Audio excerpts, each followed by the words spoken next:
안녕하십니까. 두 번째 시간이죠. 자, 우리 첫 시간에 시를 좀 안 봤으니까 잠깐 보고, 또, 바로 진행하도록 하겠습니다. 조금 여러분 어려우셨나요? 그냥, 이렇게 인문학적으로, 상식적으로 이런 것이 있다, 이렇게 느끼시면 될 것 같아요. 굳이 여러분 때, 깊이, 공부할 그런 흥미를 가지신 분은 모르는데 그렇지 않은 분들은 그냥 이런 게 있다 대화의 정도로 이런 것들을 여러분들이 좀 알고 계시면은 어디 가서 교양으로도 크게 딸리지 않을 겁니다. 자, 가을의 마지막 라이너 마리아 릴케 시인데요.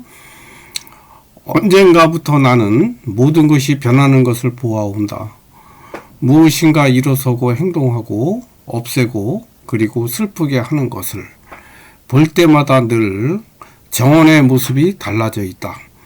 노랗게 물든 것이 누렇게 되어가는 완락한 조락. 그 길은 멀고도 멀었다.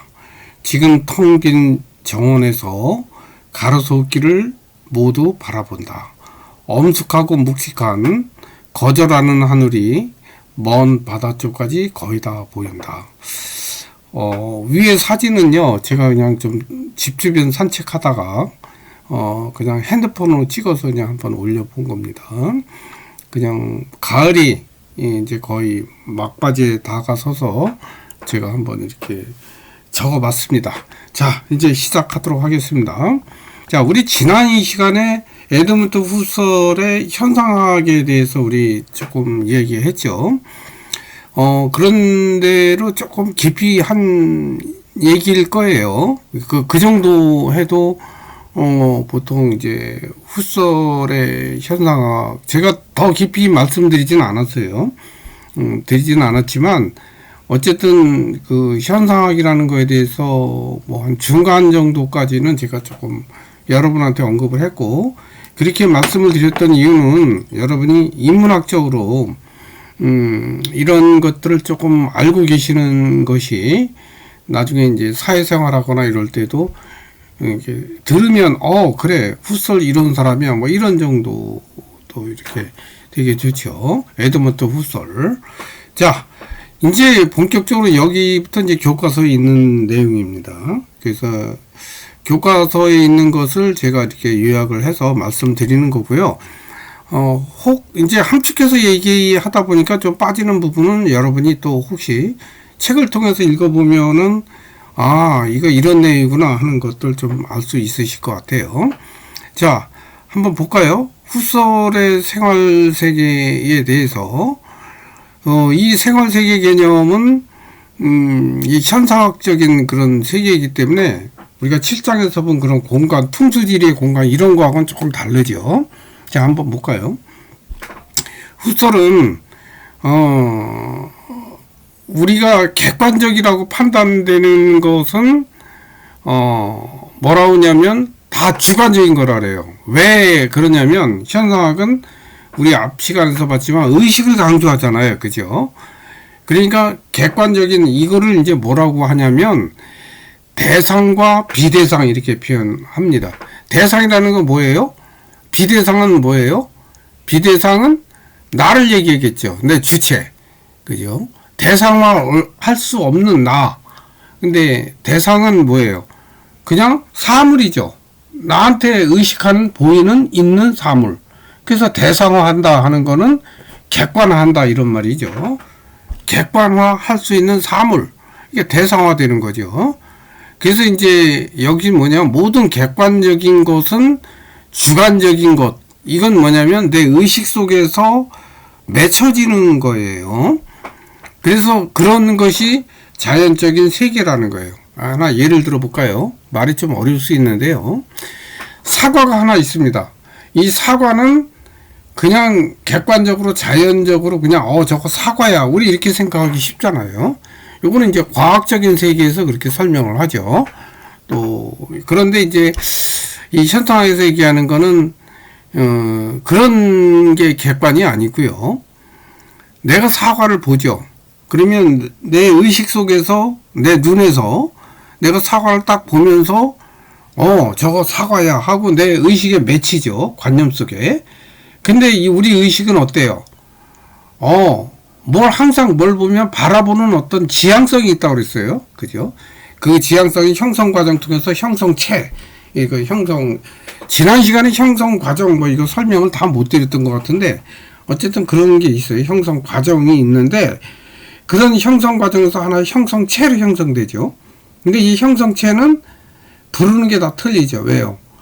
국가나 또 언어나 그 문화에 따라서 틀려요. 우리나라는 그냥 사과 이렇게 부르지만, 또 그 미국이나 영국 뭐라 그래, 애플이라고 그러잖아요. 그죠? 이게 언어에 따라서 이렇게 틀리고 문화에 따라서 조금 이렇게 다르고, 다른 꽃도 마찬가지예요. 꽃도 문화와 국가에 따라서, 언어나 문화에 따라서 조금씩 똑같은 사물도 다르게 부르는 거죠.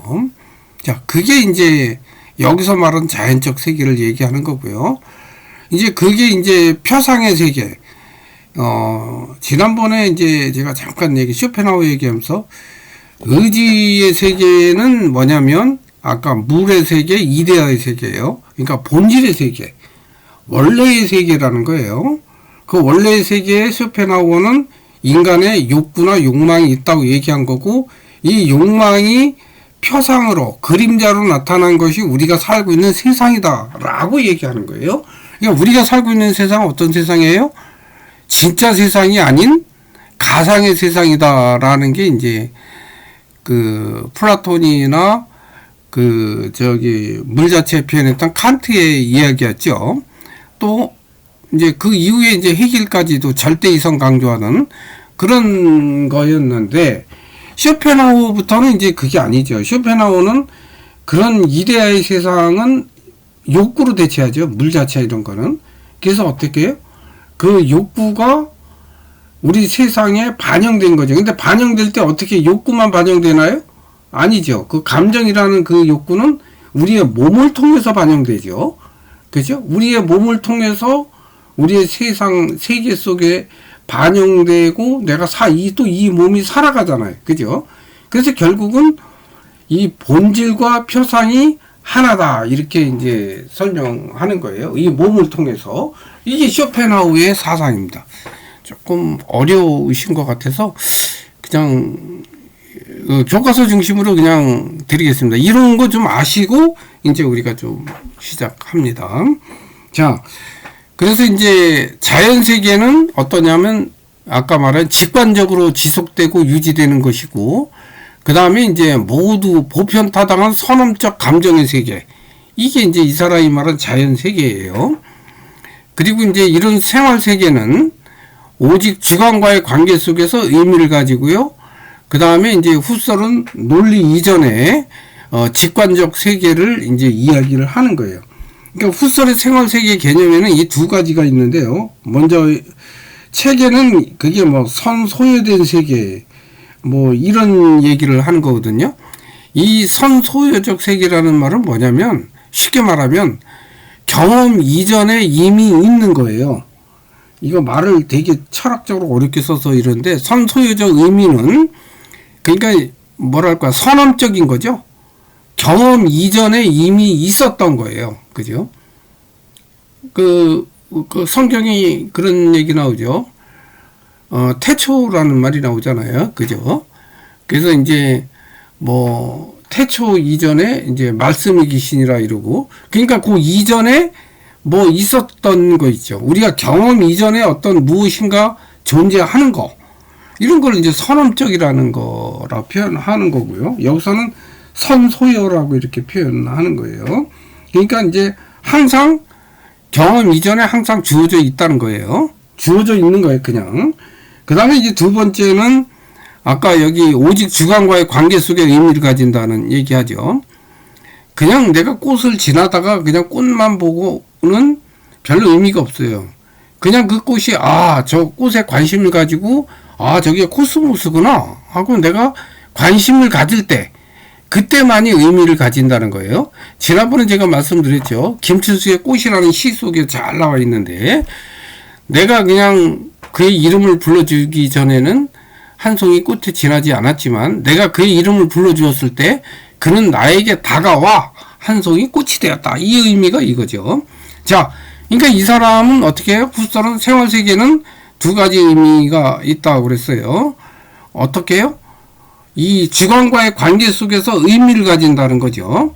또 하나는 이미 선언적으로 우리가 어떤 사유나 판단에 앞서서 선언적으로 이미 이렇게 직관적으로 존재한다. 이 두 가지를 깔고 있어요. 이 사람의 생활세계 개념에는.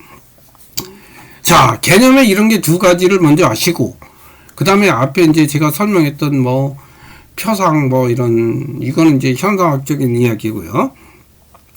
우리 생활세계의 특징을 한번 볼까요? 생활세계를 어떻게 했냐면, 이 사람은 이제 에드먼트 후설이 얘기하는 건 생활세계 개념을 친숙한 세계, 그 다음에 배경으로 존재하고, 그 다음에 총체적 포괄적 세계라고 봤어요. 요거는요, 쉽게 말하면 아까 얘기한 이데아, 본질적인 세상, 이걸 이해하면 돼요. 그러니까 표상의 세계가 아니고 본질의 세상이죠. 쇼펜하우식으로 표현하면 어디에 욕구, 의지의 세계. 그 다음에 이데아 세계, 또 물적인 세계, 이런데 이런 개념이 요 후설이 말하는 생활 세계의 개념이에요. 그러니까 뭐냐면 친숙한 세계이고 배경으로 존재하고 현실적으로 존재하는 게 배경으로 존재한다는 거예요. 그 다음에 총체적 포괄적 세계다. 자, 내용 볼까요? 친숙한 세계라는 건 뭐냐면 근원적으로 확실한 거예요. 근원적으로 확실하고, 그리고 내가 거기를 구성하고, 그 다음에 또 뭐냐면 이웃과 같은, 우리 현실에서는 그냥 아주 친숙한 공동체라는 거예요. 이게 내가 거기를 구성한다는 게 무슨 말이냐면, 이게 하이데거식 표현인데요. 이게 제가 자꾸 이제 철학적 이야기 나올 수밖에 없는 게, 이 현상학은 이게 조금 여러분이 생각하기 쉽지 않아요. 이게 이제 머릿속에서 하기 때문에. 그게 뭐냐면 내 기억 속에 있는 모든 것은 여기라는 거예요. 그죠? 내가 어릴 적에 예를 들어서 제가 이제 춘천에 있었다. 그러면 나는 지금 서울에 살지만 그때의 그 시절을 기억하는 거기잖아요. 거기는 어딜까요? 저 춘천이라는 공간이 다른. 그죠? 그리고 나는 어디 있나요? 여기죠. 근데 여기가 거기를 형성한다는 거예요. 왜냐하면 내 기억 속에 있는 한, 내 의식 속에 있는 한 여기가 거기고 거기가 여기가 된다는 거예요. 아셨죠? 이게 같다는 거죠. 그래서 이제 그런 것은 뭐냐면 저 이데아 세상, 저 물 자체, 저쪽에서 본질인 아주 근원적인 그런 세상, 그런 데서 있는 거죠. 근데 그런 근원적인 것들이 이 세상 속에, 아까 표상으로의 세계 속에서는 어때요? 우리는 항상 누구와 함께 사나요? 이 세계 속에서 타인들과 함께 공유하잖아요. 그죠? 우리만, 나만 사는 게 아니죠. 이 세계 속에서는 항상 타인과 함께, 그죠? 타인과 함께 있는 그런 공동체 속에서 살아가죠. 그래서 그 이웃, 우리 친근한 이웃, 우리 농촌사회에서의 우리 이웃 간에 뭐 숟가락도 서로 알듯이, 이제 그런 친근한 그런 이웃들, 이런 사람들이 이제 친숙한 세계라고 봤던 거예요. 이게 사실은 이 친숙한 세계를 설명하려면 하이데거를 좀 설명을 해야 되는데, 여러분 요 정도에서 개념적으로 그냥 이해만 하시면 돼요. 자, 배경으로 존재는, 비대상성과 비주제성. 그러니까 아까 잠깐 얘기했죠. 어떤 객관적인 것이 되지 않는 거예요. 또 주제가 되지 않는 거.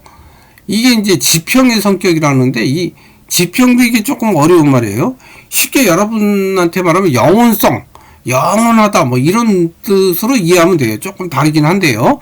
어쨌든, 비대상성과 비주제성은 영혼의 성격을 가지고 있다. 영원한 성격이라는 거죠. 아까 이데아나 물 자체는 영원 그 무엇이지요. 그래서 배경으로 존재한다는 거예요. 이 지평이라는 거는 생활세계에 항상 주어져 있고요. 그 다음에 항상 주어져 있는 거죠. 생활세계에 항상 있다고 그랬잖아요. 아까 이미 주어져 있는 거. 그러면서 주관적 연관성을 하나로 통합하는 개념이에요.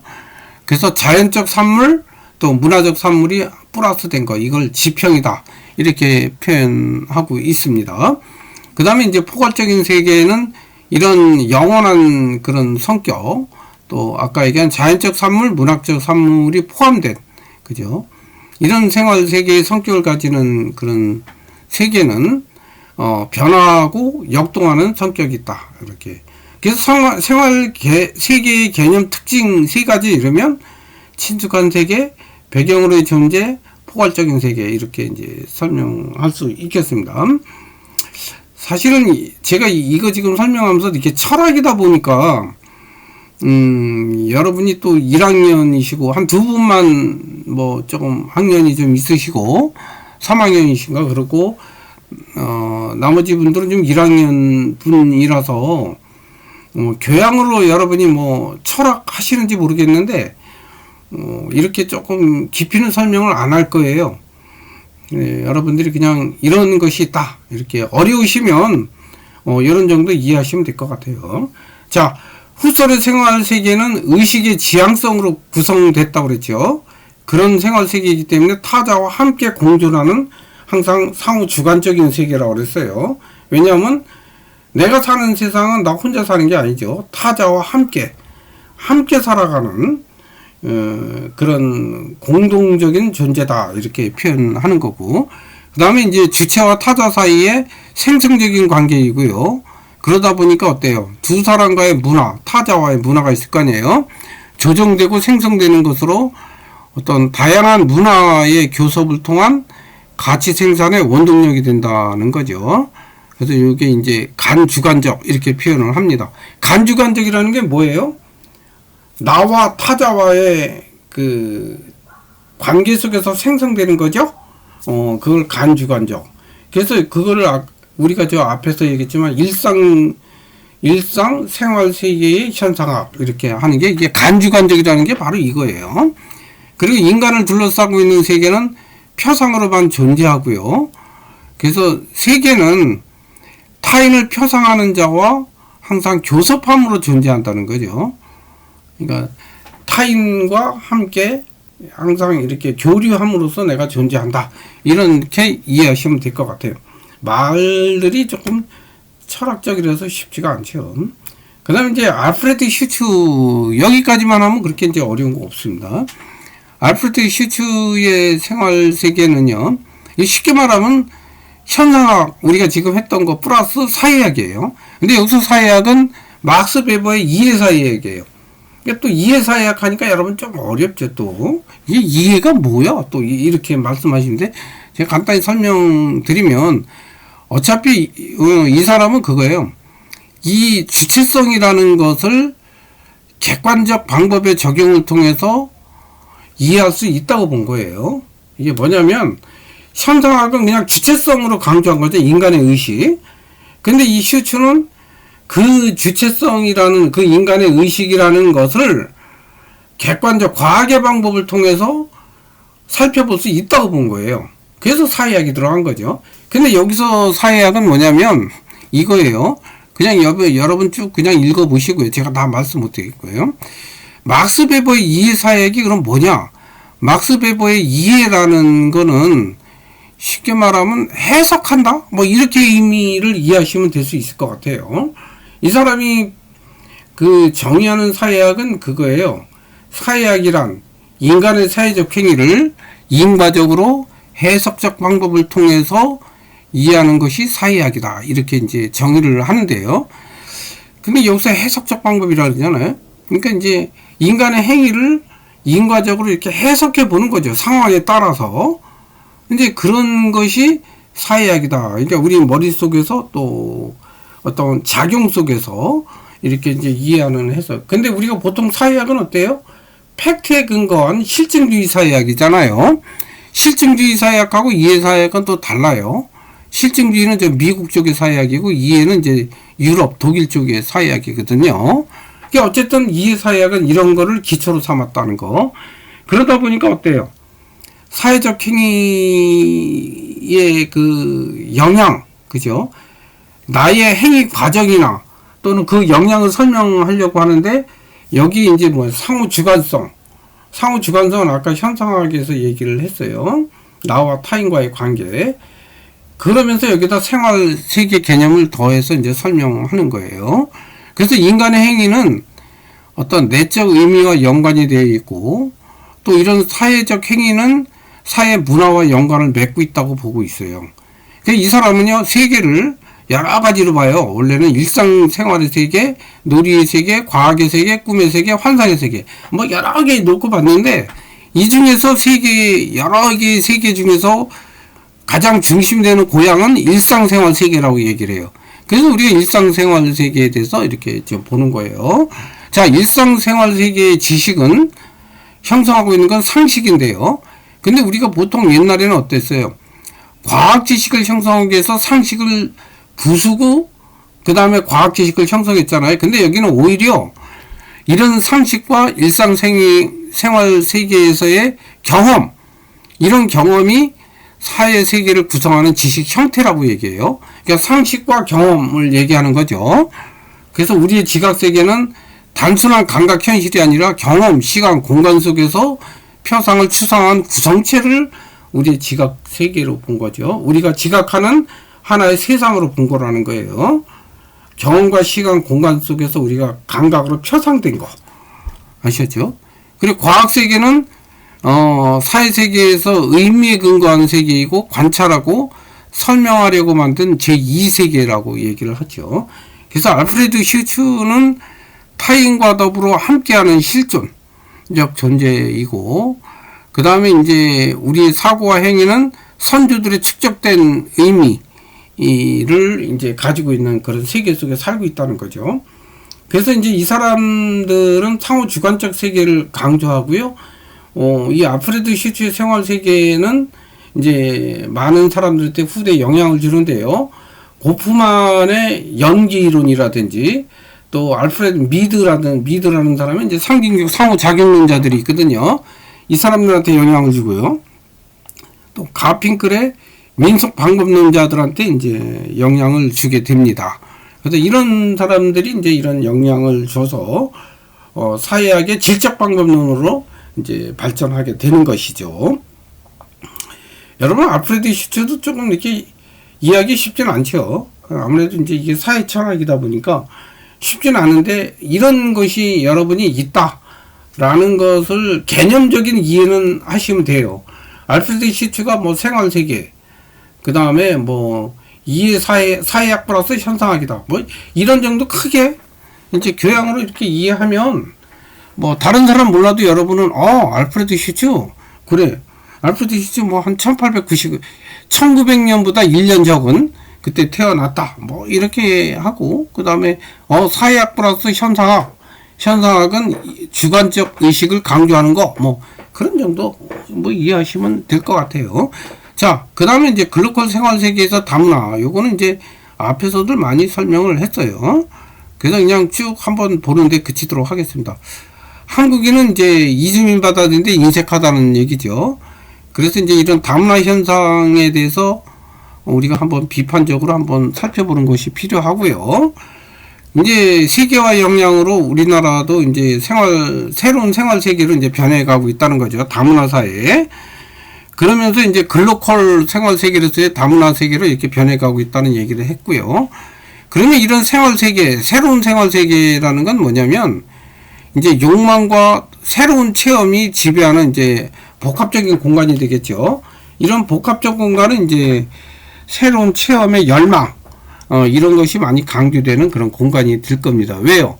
이 복합적 공간에는 다양한 문화 사람들이 같이 살고 있기 때문에 이런 거예요. 이게 중요한 거는 문화 다양성을 보편적이고 객관성 있는 문화와 공간으로 다시 만들어내는 거, 이런 게 중요하다는 거예요.